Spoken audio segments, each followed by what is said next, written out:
ఎక్కడ కారుతున్నాయి మార్పియాలి కొత్త పైపులు తెచ్చి పెట్టిద్దాం మేడం చెప్పి అక్కడ ఒకటి పైపులు అయింది ఇవన్నీ బడ్జెట్ వచ్చిన కొద్ది మెల్లమెల్ల చెప్పేయాలి ఇంకా మనం ఇది కొద్దిగా అటు తస్తారా బిడ్డ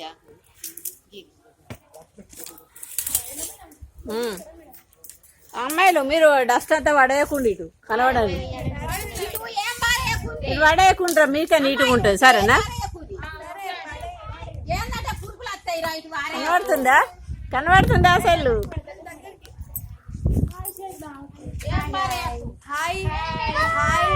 డస్ట్ పడేయం మేము గుడ్ గర్ల్స్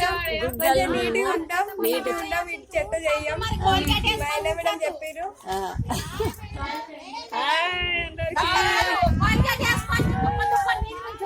ఇటు చెత్త పడేయద్దు ఓకేనా నీట్ గా పెట్టుకోండి ఓకే బాయ్ బాగా సేపు అయితే వీడియో కట్ అవుతుంది ఎవరు